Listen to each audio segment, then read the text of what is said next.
Rakyat dibenarkan tonton wayang, riadah kolam renang, hadiri mesyuarat, seminar dan persidangan mulai 1 Julai. Memandu melawan arus hingga menyebabkan kematian.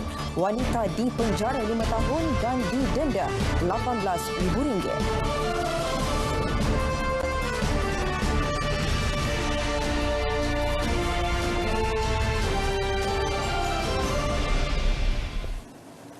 Assalamualaikum dan salam sejahtera. Berita perdana bersama saya Nurul Hidayah Nawai.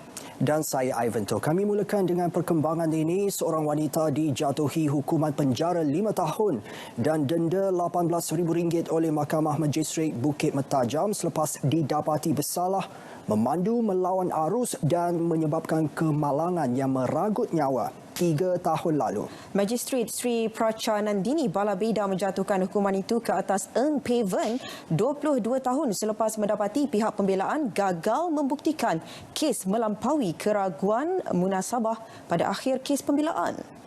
Mahkamah turut memerintahkan wanita itu dihukum penjara 24 bulan jika gagal membayar denda serta lesen memandu percubaannya dibatalkan. Dia turut hilang kelayakan untuk memohon lesen kenderaan selama 5 tahun dari tarikh sabitan.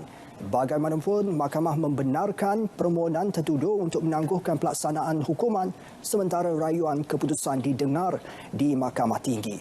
Pada 14 Mac 2017, Eng Paven didakwa memandu melawan arus secara melulu sehingga terjadi kemalangan yang meragut nyawa Muhammad Fandi Rusli 26 tahun di kilometer 134 arah utara Lebuh Raya Utara Selatan Plus.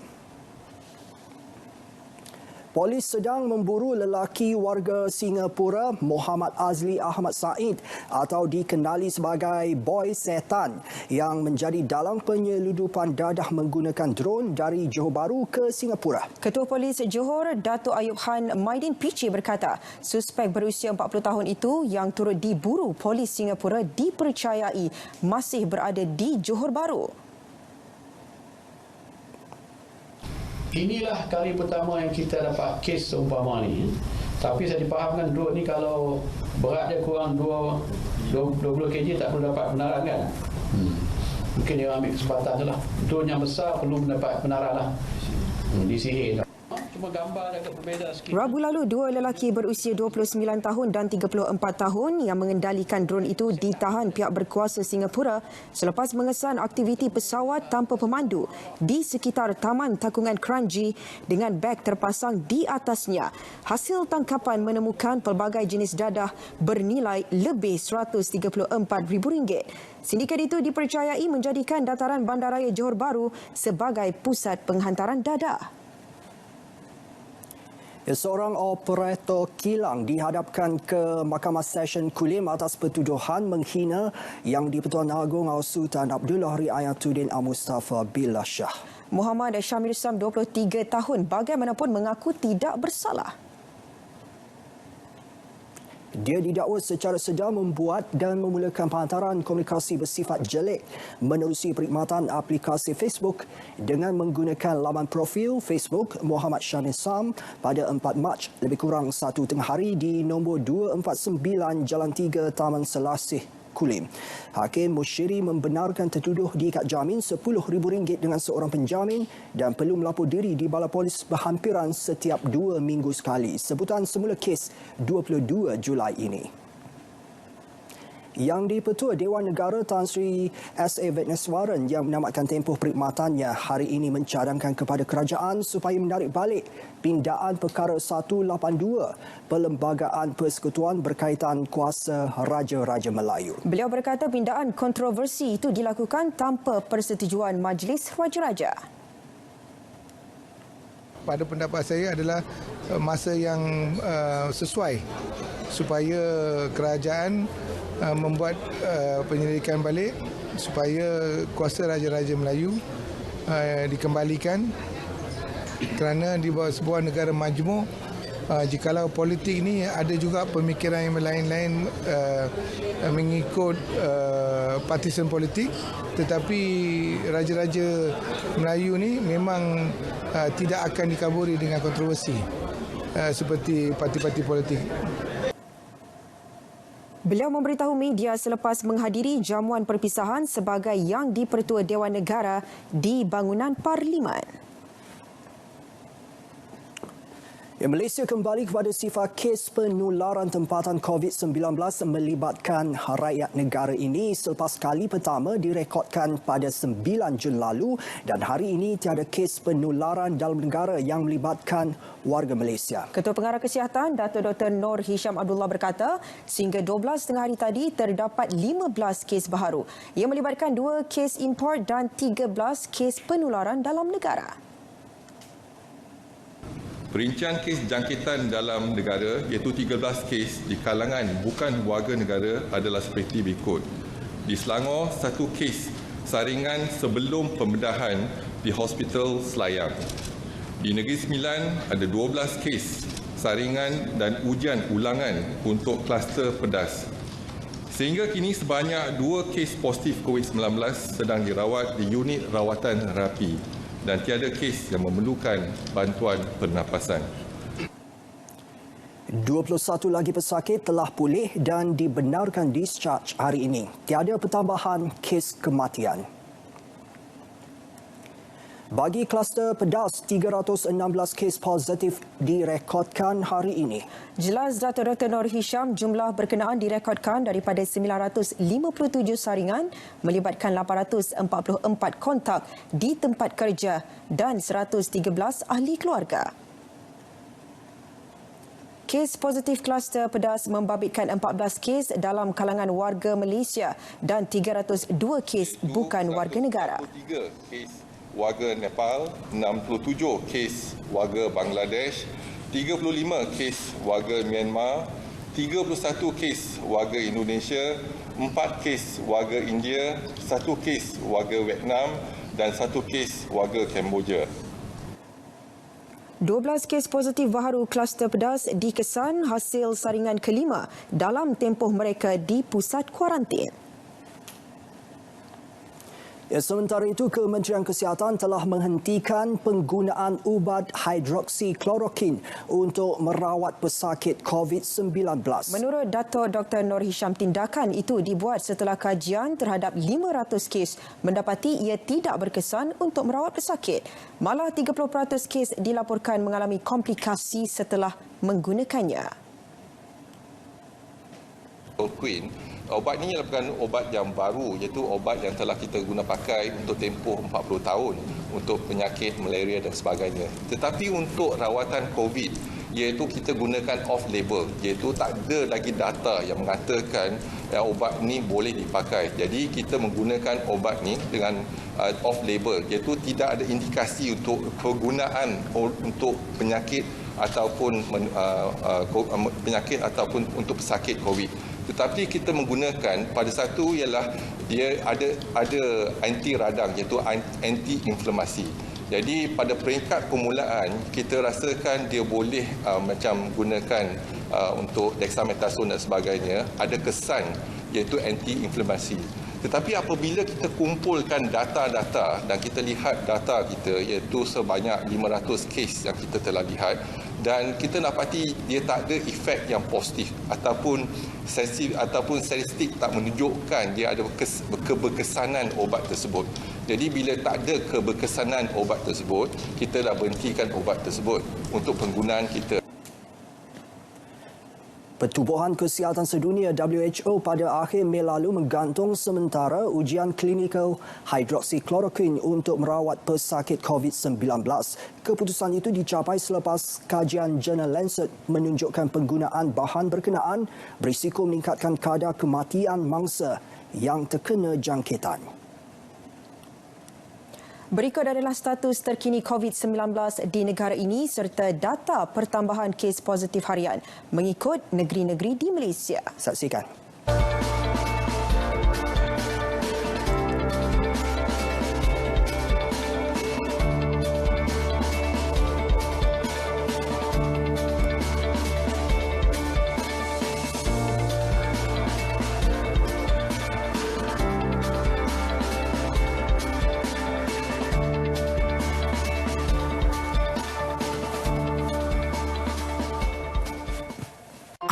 Simpan duit boleh menang duit.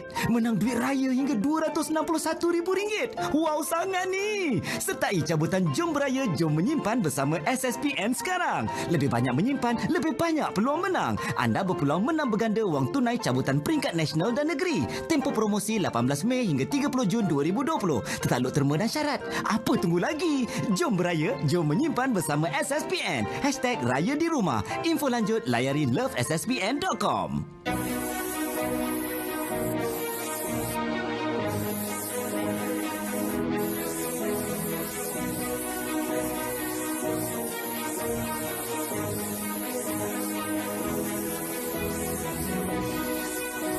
Sembur sebaik-baiknya, bertindak sekarang.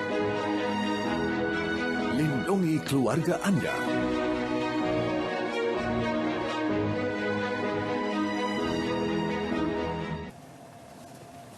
Besok kembali. Operasi Taban Tema Air masih tidak dibenarkan di bawah Perintah Kawalan Pergerakan Pemulihan PKPP. Bagaimanapun, aktiviti riadah kolam renang dibenarkan di kolam renang awam, hotel, kondominium, komuniti berpagar serta kolam renang persendirian bermula 1 Julai ini. Ya, Menteri Kanan Keselamatan Datuk Seri Ismail Sabri Yaakob berkata, prasyarat untuk setiap kolam renang mesti menyediakan pengawal keselamatan dan penyelia bagi memastikan keselamatan pengguna serta jumlah dan masa penggunaan terkawal. Jumlah pengguna dalam kolam renang perlu berdasarkan kapasiti dan keluasan kolam renang. Meskipun tiada larangan bagi kanak-kanak untuk menggunakan kolam renang, ia tidak digalakkan. Ramai yang bertanya tentang kolam renang kanak-kanak, khusus untuk kanak-kanak. Walaupun kita pada dasarnya tiada halangan, tetapi masih lagi kita menggalakkan, kita masih lagi tidak menggalakkan kanak-kanak menggunakan kolam renang. Ya, walaupun jadi ibu bapa perlulah mengambil pendekatan sendiri untuk kawalan kendiri untuk menjaga keselamatan anak-anak mereka.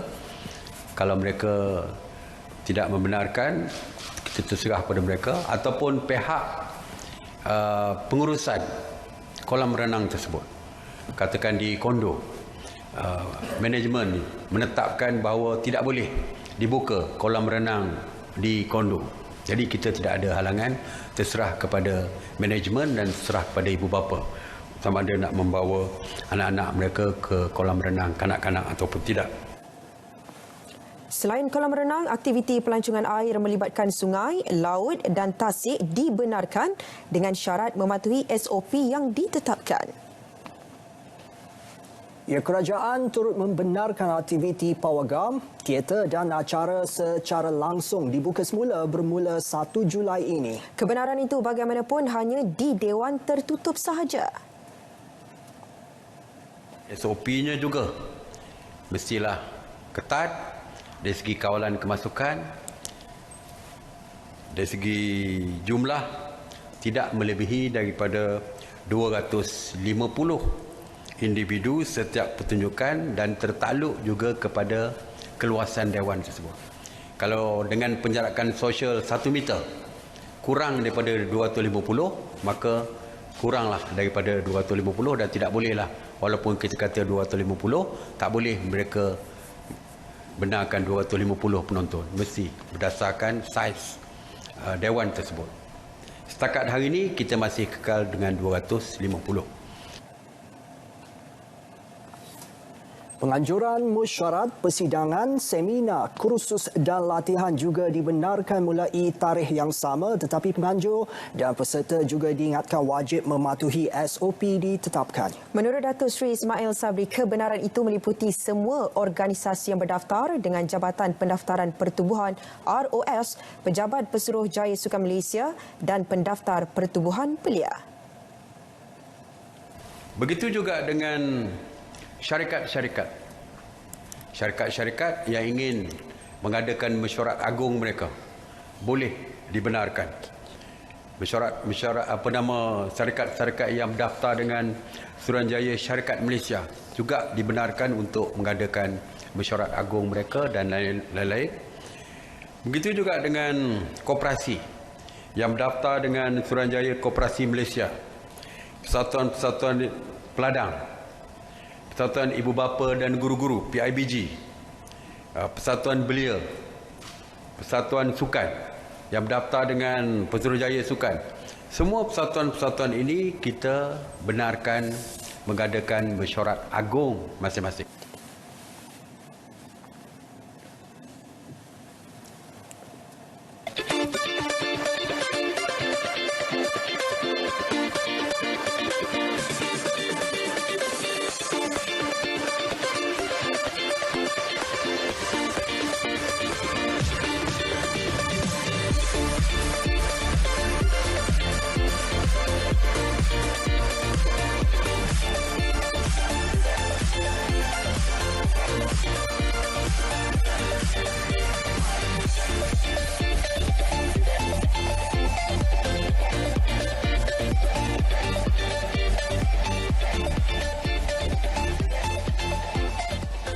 Ya, kita teruskan dengan perkembangan PRK Dun Chini. Kos sara hidup, perumahan mampu milik dan peluang pekerjaan itu antara isu yang dekat di hati belia di kawasan Dun Chini yang kebanyakannya terdiri daripada warga Felda. Ya, jadi justru mana-mana calon yang diangkat sebagai wakil rakyat perlu mengambil perhatian perkara berkenaan. Wartawan Muhammad Ashraf Isa ada laporannya.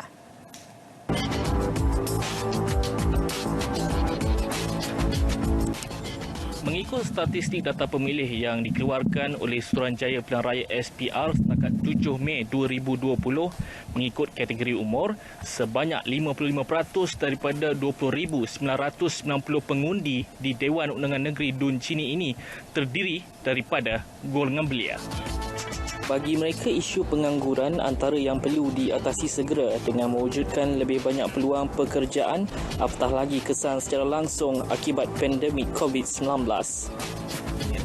Harapan saya kalau boleh mana calon-calon yang akan menjadi YB tu dapatlah bantu kami daripada belakang, sokongan dari segi peluang pekerjaan, ya. Walaupun ramai beli-beli ada yang ramai yang menganggur. Minta itulah bagi peluang pekerjaan. Itu yang paling penting. Seperti dari segi perniagaan. Segi perniagaan ni dia orang kadang-kadang dia orang nak berniaga tapi ialah nak pergi lebih jauh tu tak lepas.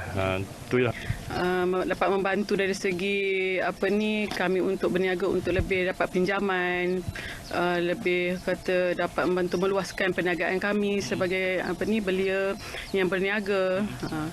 Dapat lagi support daripada belakang untuk memperluaskan lagi kami punya perniagaan.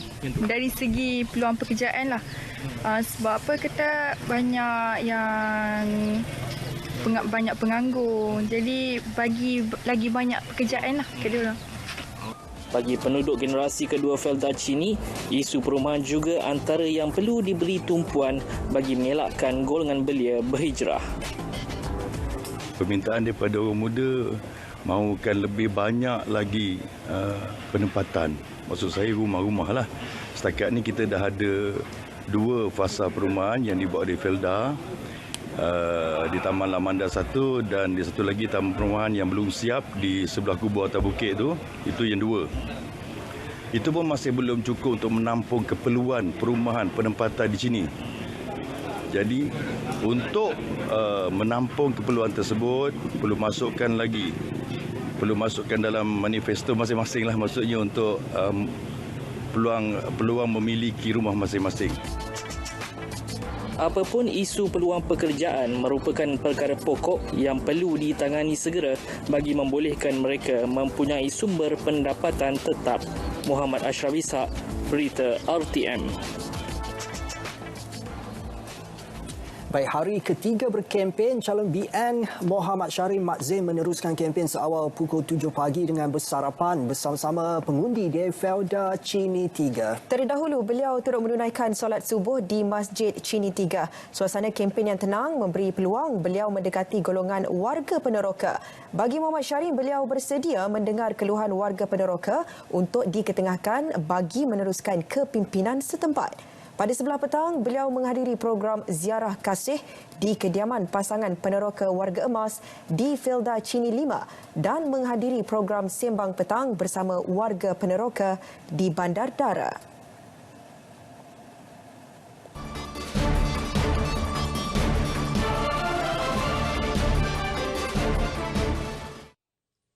Assalamualaikum dan salam sejahtera. Pada kali ini negara kita menerima pengaruh angin daripada arah barat daya dengan kelajuan yang agak sederhana sekitar 30 hingga ke 40 km sejam di bahagian selatan semenanjung Malaysia. Di bahagian utara angin bertiup dengan agak lemah sekitar 10 hingga ke 20 km sejam dan terdapat perubahan halaju angin di utara. Dengan adanya perubahan halaju angin ini adalah kondusif bagi pembentukan awan aktif yang boleh membawa keadaan cuaca lembap. Pada ketika ini, berdasarkan paparan imej satelit, terdapat banyak kelompok awan aktif, terutamanya di utara semenanjung Malaysia dan juga di negeri Sarawak. Berdasarkan paparan imej gema radar, pada ketika ini di semenanjung, hujan berserta ribut petir masih lagi berlaku di utara semenanjung Malaysia yang melibatkan beberapa negeri, iaitu negeri Perlis, Kedah, Pulau Pinang, di utara negeri Perak, begitu juga di negeri Kelantan, dan keadaan lembap ini dijangkakan boleh berlanjutan sehingga ke awal pagi nanti. Bagi negeri-negeri lain di semenanjung, alhamdulillah buat masa kini tiada hujan yang berlaku. Menjelang ke esok pagi nanti, kita jangkakan keadaan cuaca agak baik, tiada hujan akan berlaku kecuali di bahagian perairan di negeri Johor, begitu juga di perairan di negeri Selangor, dan juga akan membawa keadaan cuaca yang agak mendung di kawasan pesisiran pantai. Di bahagian daratan, insya-Allah tiada hujan akan berlaku. Pada ketika ini di negeri Sabah dan juga di negeri Sarawak, di negeri Sabah, hujan renyai masih lagi berlaku di bahagian pantai barat semenanjung Malaysia yang melibatkan daerah Kundasang dan juga Ranau. Manakala di negeri Sarawak pula, keadaan yang berbeza, hujan berserta petir masih lagi berlaku di banyak bahagian yang melibatkan beberapa bahagian, iaitu di Limbang, Miri, di bahagian Kapit, begitu juga di bahagian Sibu, Sarike, Betong, Seri Aman, Samarahan dan juga Serian. Keadaan ini juga seperti utara semenanjung Malaysia kita jangkakan boleh berlanjutan sehingga ke awal pagi nanti. Dan menjelang ke pagi nanti, insya-Allah bagi kedua-dua negeri tiada hujan akan berlaku kecuali keadaan mendung yang akan berlaku di bahagian Tawau bagi negeri Sabah, begitu juga di bahagian Miri bagi negeri Sarawak. Dan seperti itu, pastikan anda muat turun aplikasi My Cuaca bagi mendapatkan info dan juga maklumat yang terkini dan sahih. Ataupun boleh layari laman sound kami di www.met.gov.my. Mudah hanya di hujung jari anda. Baiklah, Assalamualaikum dan salam sejahtera.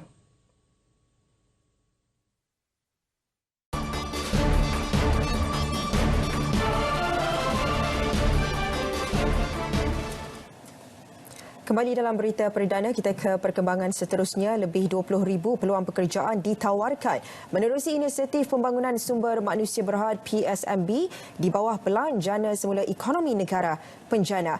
Menteri Sumber Manusia Datuk Seri M. Saravanan berkata inisiatif yang dikenali sebagai Penjana HRDF itu berjaya menarik 10 organisasi dan persatuan pewakili industri menawarkan peluang pekerjaan serta latihan kemahiran menerusi 5 inisiatif strategik. To detect the numbers. 5 inisiatif tersebut ialah penempatan dan latihan, peningkatan kemahiran dan latihan kemahiran baru, pembangunan perusahaan kecil sederhana, pembangunan B40 serta Gerak Insan Gemilang atau GIG. Sebanyak 40,000 tawaran peluang pekerjaan disasar menerusi inisiatif ini. Tambahan 20,000 lagi dijangka akan dibuka dalam tempoh 6 bulan sehingga hujung tahun ini. Kebetulan dengan kerajaan akan buat segala-galanya. Cuma saya minta warga Malaysia, ini bukan keadaan seperti sebelum ini. Kita dalam keadaan lembapan ekonomi dunia. It's a global economic crisis. Bukan hanya di Malaysia saja. Maka warga Malaysia perlu tukar dari segi pemikiran minda mereka supaya terimalah apa juga peluang pekerjaan disediakan. As long as you are employed, just VIP for time being. Kalau semua warga Malaysia boleh terima peluang-peluang pekerjaan sedia ada, yang pertama kita tak perlukan pekerja asing. Yang kedua, tiada akan ada isu pengangguran di negara kita ataupun isu pengangguran akan ada berada dalam kadar minima. Datuk Seri M. Saravanan merasmikan program Penjana HRDF di Putrajaya. Pemohon yang berminat boleh mendaftar di portal www.penjanahdrdf.com.my bermula hari ini. Skim pembiayaan mikro di bawah Penjana juga mampu memperkasa usahawan Bumi Putra, pengusaha butik pakaian yang menggunakan jenama Bob Rock Nasrul Hakim Syarudin antara golongan sasar skim pembiayaan itu. Di bawah skim pembiayaan mikro, RM400 juta disediakan dengan peruntukan khusus RM50 juta bagi usahawan wanita. Pembiayaan boleh diperoleh menerusi dua saluran Tekun Nasional dan Bank Simpanan Nasional BSN. Alhamdulillah, syarikat kami menerima bantuan sebanyak RM10,000 daripada Tekun, dan kami juga ada memohon melalui Bank Simpanan Nasional, iaitu melalui skim mikro kredit perhatian. Alhamdulillah, di situ kami juga mendapat kelulusan daripada BSN, dan kami sangat-sangat berterima kasihlah atas inisiatif kerajaan dalam membantu usahawan kecil dan sederhana Bumiputera yang sangat-sangat terkesan dengan sepanjang tempoh PKP. Nasrul Hakim merancang menggunakan dana RM10,000 yang diterimanya untuk mengembangkan lagi perniagaan pakaiannya itu. Apatah lagi perniagaan yang dibina sejak tahun 2013 mempunyai konsep yang berbeza kerana ia hanya fokus kepada pakaian lelaki dan kami wanita dengan bantuan yang bersaiz kami besar. dari pihak kerajaan ini, dapatlah kami membayar sebagai contohnya bekal kami, sewa premis, bil utility yang masih kami terpaksa tanggung sepanjang tempoh PKP dilaksanakan. Dan sebahagian besarnya pula bolehlah kami jadikan sebagai modal pusingan untuk memastikan kelangsungan perniagaan kami, dan kami sangat berterima kasih di sini. Kami sangat-sangat berterima kasih terhadap pihak kerajaan dengan inisiatif yang dilaksanakan kerana prihatin terhadap nasib dan kebajikan usahawan kecil dan sederhana seperti kami.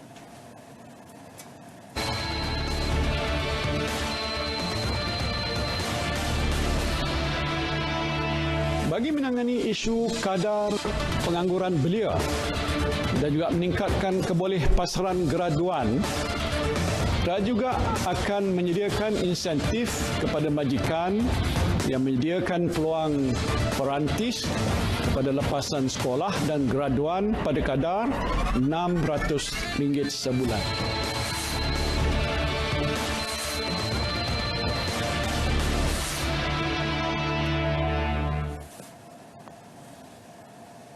Perundingan Perkongsian Ekonomi Komprehensif Serantau RCEP akan diteruskan pada mesyuarat peringkat menteri antara sesi ke-10 yang akan berlangsung secara maya esok. Menteri Perdagangan Antarabangsa dan Industri MITI, Datuk Seri Muhammad Azmin Ali bakal mengetuai delegasi pada perundingan RCEP bersama-sama 14 negara peserta lain. MITI dalam kenyataan menyatakan rundingan melibatkan negara anggota ASEAN dan 5 rakan kongsi ASEAN iaitu Jepun, Korea, China, Australia dan New Zealand. Tahap perundingan semasa adalah tonggak penting ke arah jangkaan untuk menandatangani perjanjian RCEP menjelang akhir tahun. Isu-isu tertunggak juga bakal dibincangkan bagi membolehkan perjanjian itu dimuktamadkan. Datuk Seri Muhammad Azmin berkata jalinan kerjasama dengan negara perdagangan lain adalah perlu dalam mendepani cabaran ketidakstabilan ekonomi disebabkan penularan pandemik COVID-19.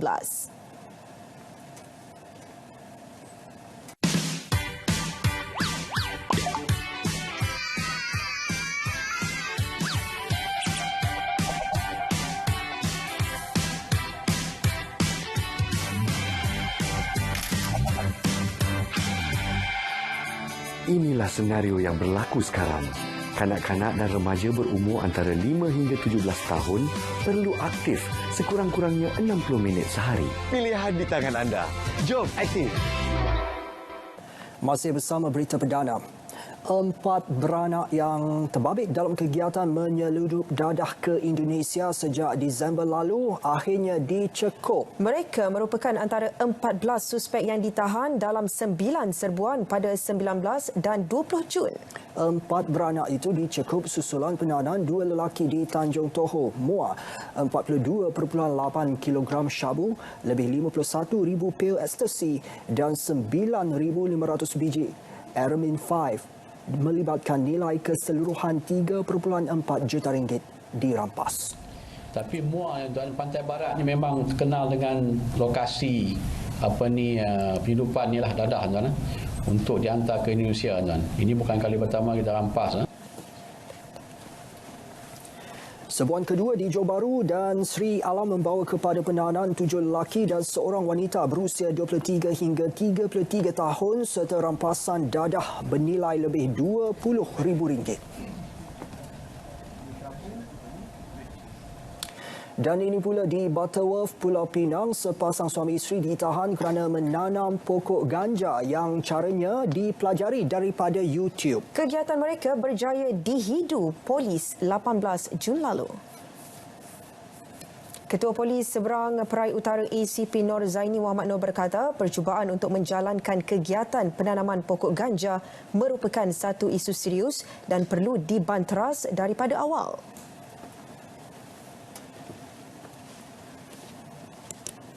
Suspek B2 dan B3 dalam kes ini cuba melakukan penanaman ganja dengan belajar melalui YouTube sebagai sumber rujukan bagi tata cara penanaman dan pembenihan pokok ganja.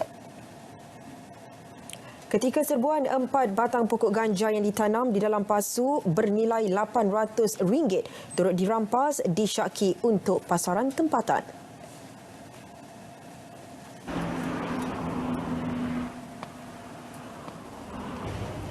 Di Perak, seorang buruh dihadapkan ke Mahkamah Session Ipoh atas pertuduhan merompak dan mencederakan 2 individu di lokasi berbeza di Manjung 7 Jun lalu. Tertuduh Lee Kok Ching, 33 tahun, bagaimanapun mengaku tidak bersalah.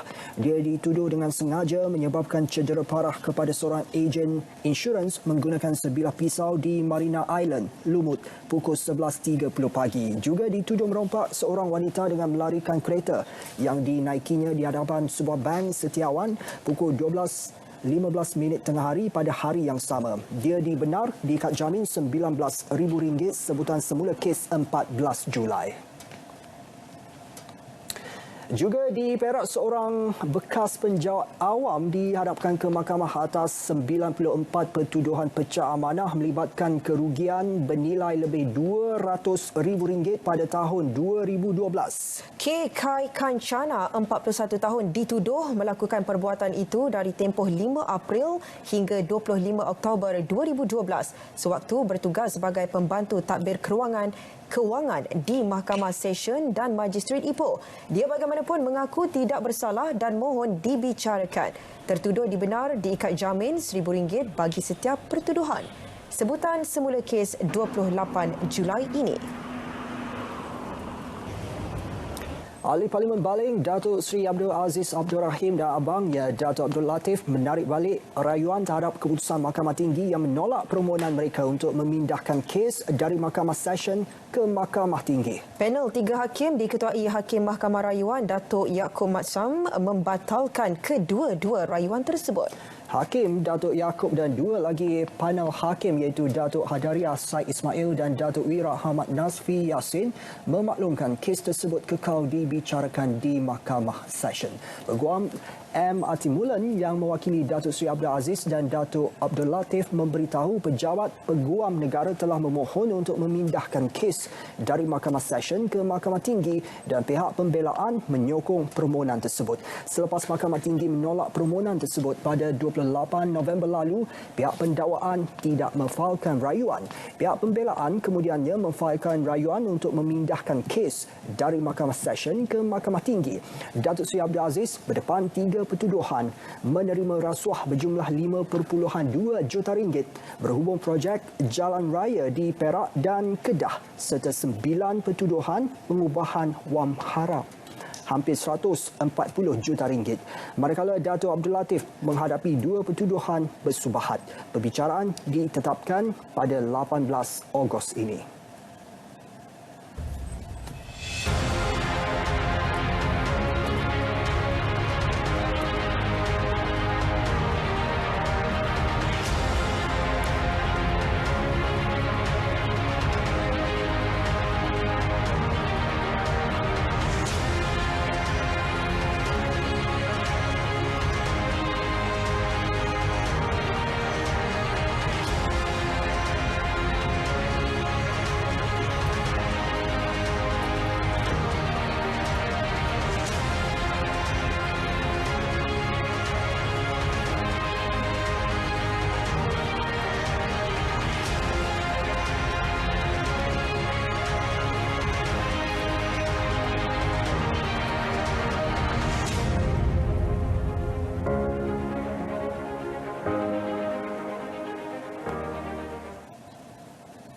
Ya, kita ke perkembangan seterusnya. Setiausaha Kehormat Pergerakan Wanita Parti Pesaka Bumi Putera Bersatu PBB Sarawak Susan Shemerai Anding antara 5 senator yang mengangkat sumpah di Dewan Negara hari ini. Upacara angkat sumpah di hadapan Yang di-Pertua Dewan Tan Sri S.A. Vigneswaran yang juga merupakan hari terakhir sebelum beliau tamat penggal. Selain Susan turut mengangkat sumpah jawatan senator ialah Ketua UMNO bahagian Sepanggar Sabah, Datuk Yaakoobah Khan, Timbalan Setiausaha Agung Parti Rakyat Sarawak, Rita Sarima Patri Insul dan Pengerusi Parti Bersatu Rakyat Sarawak SUPP, Cawangan Bawang Asan Robert Lau Huyu. Keempat-empat mereka merupakan lantikan baharu yang diperkenankan oleh Yang di-Pertuan Agong. Saya akan memanfaatkan peluang duduk bersama dalam Dewan Negara ini untuk saya membawa isu-isu yang dekat di hati rakyat Sabah khususnya, di mana seperti rakan dari Sarawak tadi juga telah membangkitkan berkenaan dengan isu Malaysian Agreement 63. Selain daripada itu, sudah tentulah isu pembangunan kawasan-kawasan pendalaman Sabah dan yang paling penting adalah untuk anak-anak muda negeri Sabah. Tapi inilah pertama kalinya dalam 57 tahun kita merdeka, 2 orang wanita Iban dilantik sebagai senator. Dua-dua Yang Berhormat Susan dan saya berlatar belakangkan undang-undang. Jadi bagi kami gembiralah, we will speak more berkenaan dengan isu-isu. Pertamanya bagi saya isu-isu wanita lah. Wanita bagaimana kita nak hak kesamarataan gender khususnya. Seorang lagi senator, Datuk Bashir Alias pula mengangkat sumpah jawatan bagi penggal kedua. Mereka yang terjejas akibat PKP termasuk kehilangan pekerjaan, kekurangan wang simpanan, mengalami tekanan hidup dan pemisahan sosial dikenal pasti menjadi pencetus utama masalah kesihatan mental. Pakar Perunding Psikiatri Hospital Tuanku Jaafar Seremban, Dr. Zilal Abdul Wahid menyarankan individu berkenaan untuk berkomunikasi dan berkongsi masalah bagi mengurangkan tekanan yang dialami. Kehilangan punca pendapatan disebabkan oleh COVID-19. Dan ada di antara mereka yang yang mungkin dapat mula menunjukkan tanda-tanda kemurungan. Antaranya merasa sedih, merasa pilu, rasa tidak seronok yang berpanjangan, mula hilang tidur ataupun kurang selera makan. Mereka tidak lagi berminat untuk buat apa-apa yang sebelum ni mendatangkan keseronokan. Dan lebih teruk lagi jika ada yang berasa putus asa dengan kehidupan. Maka saya menasihatkan diri saya dan rakan-rakan untuk perhatikan orang-orang di sekeliling kita, lebih-lebih lagi golongan B40, dan jika mereka mempunyai tanda-tanda sedemikian, dapatkan rawatan di klinik kesihatan yang terdekat. Institusi Pengajian Tinggi Awam dan Swasta antara yang menerima impak langsung kesan penularan COVID-19 hingga menyebabkan krisis keyakinan dalam kalangan pelajar asing. Pensyarah Kanan Universiti Islam Antarabangsa Malaysia IIUM, Dr. Muhammad Azmi Harun berkata, testimoni bekas-bekas pelajar antarabangsa yang pernah menuntut di negara ini boleh dijadikan asas bagi menarik semula keyakinan masyarakat umum di tempat mereka untuk datang belajar di Malaysia. Krisis keyakinan boleh diatasi dengan menggunakan jasa baik bekas-bekas pelajar antarabangsa yang pernah belajar di Malaysia. Ramai di antara mereka yang telah pulang ke negara masing-masing dan menjawat jawatan penting sama ada dalam kerajaan ataupun dalam korporat. Ini merupakan bukti kejayaan pendidikan tinggi Malaysia dan mereka ini amatlah dihormati oleh masyarakat setempat. Testimoni mereka boleh diyakini dan akan dapat mempengaruhi masyarakat umum di tempat mereka untuk datang belajar di Malaysia. Pemain industri menyasarkan kemasukan 200,000 pelajar antarabangsa pada 2020. Namun dengan cabaran masa kini, ia amat sukar direalisasi. Menteri Kewangan Tengku Datuk Seri Zafrul Tengku Abdul Aziz sebelum ini mengakui industri pendidikan tinggi menyumbang 35 bilion ringgit kepada ekonomi negara berdepan cabaran besar ekoran kekangan menarik kemasukan pelajar asing. Berita perdana kita teruskan dengan segmen sukan. Kita bersama dengan rakan penyampai Azam Lambert. Silakan Azam.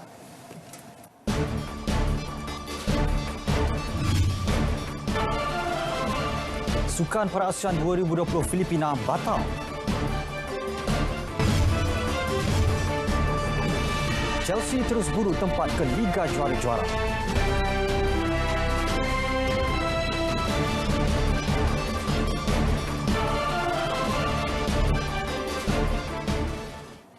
Baik, terima kasih Avento dan juga Diana Wan. Assalamualaikum dan salam sejahtera. Selepas ditunda 3 kali, penganjuran Sukan Para ASEAN 2020 Filipina akhirnya dibatalkan.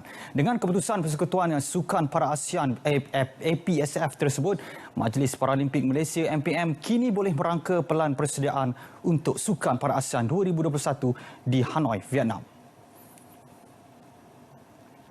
Presidennya, Datuk Seri Megadi Syahriman Zaharuddin memaklumkan beliau akan mengadakan pertemuan dengan Kementerian Belia dan Sukan, Majlis Sukan Negara dan Institut Sukan Negara untuk memaklumkan perkara tersebut. Jelas beliau, perbincangan mengenai persediaan atlet para untuk menghadapi Sukan Dwi tahunan itu akan diadakan dengan segera. Keputusan ini dibuat oleh sebelah suara oleh 10 negara dan kami semua bersetuju di mana pada tahun depan sekiranya ada beberapa negara yang ingin membuat kejohanan, mereka boleh buat kejohanan dan juga kami dibenarkan untuk membuat invitation kepada semua negara ASEAN bagi persiapan Paralimpik Tokyo dan juga untuk persiapan untuk Asian Para Games di Vietnam 2021. Beliau berkata demikian kepada media di Bandar Utama Selangor. Sukan Para ASEAN 2020 sepatutnya berlangsung pada 18 hingga 24 Januari lepas, namun ditangguhkan ke 20 hingga 28 Mac susulan kekangan kewangan dan logistik pihak penganjur sebelum ditangguhkan sekali lagi akibat COVID-19. Dalam pada itu, Datuk Seri Megadi Syahriman Zaharuddin yang juga Presiden Persatuan Hoki Kuala Lumpur KLHA tampil membuat laporan polis selepas didakwa menceroboh bangunan Stadium Hoki Kuala Lumpur milik Dewan Bandaraya Kuala Lumpur DBKL baru-baru ini. Walaupun masih mengumpul maklumat secara terperinci, namun beliau akan memberi kerjasama penuh selepas 2 pegawai polis hadir ke pejabat KLHA. Sebagai Presiden KLHA akan memberi penuh full support dan full komitmen dan tanggungjawab dan bantuan kepada pihak polis untuk pastikan perkara ini diselesaikan dan pihak-pihak yang bertanggungjawab itu harus bertanggungjawab. Dan kami di KLHA tidak pernah memberi kebenaran dan juga bagi pihak ahli gabungan kami pun tidak mahu dituduh atau dikatakan bersekongkol dengan perkara yang tidak bertanggungjawab ini. Tambah beliau, tindakan tersebut terpaksa diambil bagi membersihkan nama KLHA dan ahli gabungan lain selain menjaga hubungan baik dengan DBKL. Pada 17 Jun lalu, Timbalan Presiden KLHA, I. Vigneswaran telah mengadakan sidang media di salah satu ruang kosong di dalam bangunan stadium tersebut. Terdahulu, KLHA diarah mengosongkan pejabat di Stadium Hoki Kuala Lumpur serta-merta. Pada 2 Jun lalu, pihak DBKL mengeluarkan arahan untuk menamatkan kontrak KLHA sebagai pihak yang menguruskan stadium tersebut. Baik, hampir 4 bulan ditangguhkan, Ketua Jurulatih Kelantan United FC Zahmi Ismail menunggu isyarat daripada pihak pengurusan untuk kembali meneruskan latihan. Masuk di situ Gassama, masih lagi Gassama. Jelasnya, beliau masih belum menerima sebarang arahan untuk memanggil anak buahnya bagi menjalani latihan. Kerajaan sebelum ini memberi kebenaran untuk aktiviti latihan bola sepak dengan pematuhan prosedur operasi standard SOP sejak 15 Jun lalu. Menurut Zahmi, beliau difahamkan pihak pengurusan sedang melengkapkan dokumen yang diperlukan oleh Majlis Keselamatan Negara dan FAM sebelum pasukan dibenar menjalankan latihan. Jika mereka mendapat kelulusan, Zahmi bersedia turun padang dengan segera. advantage diberikan oleh pengadil. Mengambil peluang memanfaatkan tempoh Perintah Kawalan Pergerakan Pemulihan PKPP, Touche Fencing Club kini beroperasi semula bagi penggemar sukan lawan pedang. Pusat latihan itu telah mula beroperasi sejak seminggu lalu, dibangunkan oleh bekas atlet negara Mok Cheng Wong yang juga pernah mengharumkan nama Malaysia pada Sukan SEA 1989 dengan 8 pinggang. Bercakap kepada pemberita RTM, Touche Fencing Club dibuka semula kepada ahli kelab dan orang awam pada 16 Jun lalu dengan pengambilan 10 orang bagi setiap 90 minit latihan. Mengambil kira prosedur operasi standard SOP yang diperuntukkan, pusat latihannya hanya dibuka selama 6 hari seminggu dengan cuti pada hari Isnin. Latihan satu dengan satu antara pelajar dan pengajar adalah selama 45 minit yang turut memperuntukkan masa latihan fleksibel mengikut kesesuaian pelajar.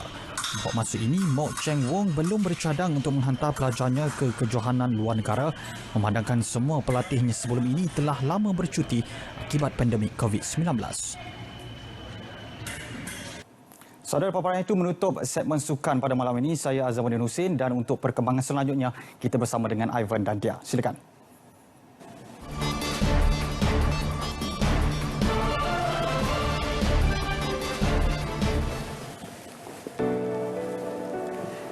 Ini dia keterujaan beberapa pengunjung merasai pengalaman melihat haiwan liar di safari bertukar ngeri apabila seekor zirafah mengejar mereka. Kejadian berlaku di India. Seekor zirafah yang pada mulanya dilihat jinak tiba-tiba bertukar ganas dan mengejar pengunjung.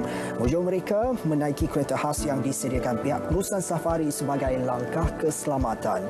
Salah seorang pengunjung terlibat sempat merakam detik cemas itu.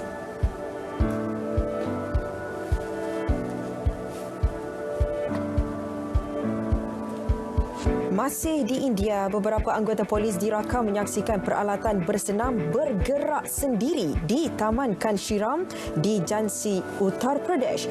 Insiden itu heboh dikaitkan dengan kehadiran entiti misteri. Hasil siasatan polis percaya terdapat individu sengaja meletakkan minyak pada peralatan itu hingga membuatkan ia mampu bergerak dalam tempoh yang singkat. Sekiranya anda mencari keindahan dan keajaiban di antara langit dan bumi, apa kata anda berkunjung ke daerah Catatumbo di barat Venezuela? Di kawasan ini anda dapat melihat konsert peti bertali arus yang berlaku di sekitar muara sungai Catatumbo yang dikelilingi pergunungan Andes dan Berija. Daerah Catatumbo dipercayai menerima 500 juta panahan peti dalam setahun dan dicatat sebagai kawasan paling tinggi di dunia menerima panahan peti.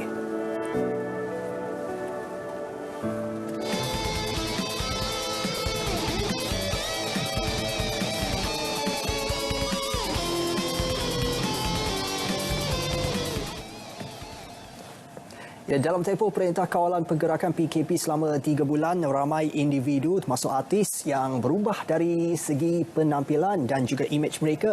Ada juga yang mengambil peluang untuk menurunkan atau menaikkan berat badan. Tidak terkecuali pelawak terkenal Man Rajalawa atau nama sebenarnya Abdul Rahman Kasim yang mengejutkan peminatnya dengan penampilan baharu beliau.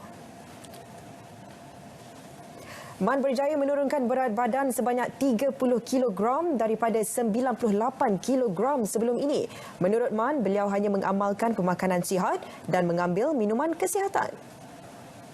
Dan saya bila keluar dengan norma baru ni, dengan orang kata dengan imej baru. Imej baru. Lagipun dengan badan yang macam ni kita rasa sihat, badan pun ringan, untuk beribadah pun senang. Saya fikir satu je, benda ni kita nak lama dalam industri. Kalau boleh, bila nak lama tu biarlah ada naik turun dia, ada orang kata variasi dia. Takkan sama je macam tu kan.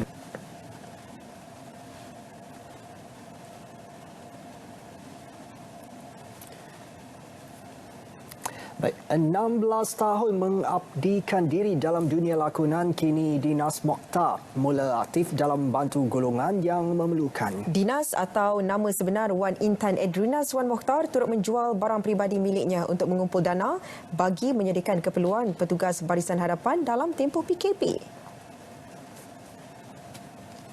Tahu tak, Dinas ni sebenarnya kerja Dinas adalah suka membongkar. Bilik kadang-kadang masa kita tengah syuting, kita tak ada masa nak tahu dalam storeroom kita ada apa. So waktu ni lah Dinas baru tengok balik storeroom ada apa dan apa benda semua, dan dia tahu kita semua memerlukan sebanyak boleh dana kan, dan pada waktu yang sama juga Dinas banyak menghulurkan bantuan kepada frontliners. Apa yang Dinas buat, Dinas kumpul balik benda-benda yang dalam store dan Dinas jual secara second hand. Apa benda sekalipun lah. Kita mana kita tahu kadang-kadang seseorang keluarga tu memerlukan wet tissue ke apa benda-benda yang simple pun. Baru-baru ini, Dinas dan rakan-rakan selebriti yang lain iaitu Aisyah, Serena, Sezi, Daphne, Atilia dan Yasmin melancarkan program Celipax Care bagi membantu golongan wanita yang kurang berkemampuan.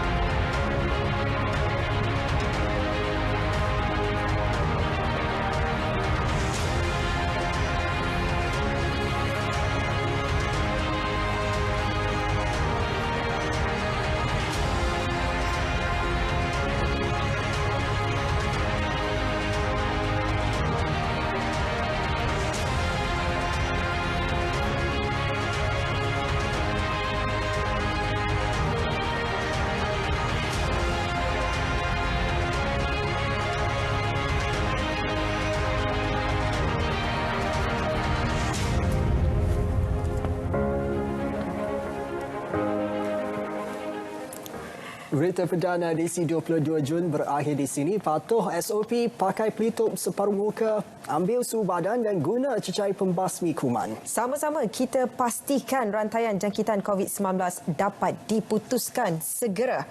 Sekian, Assalamualaikum. Salam sejahtera.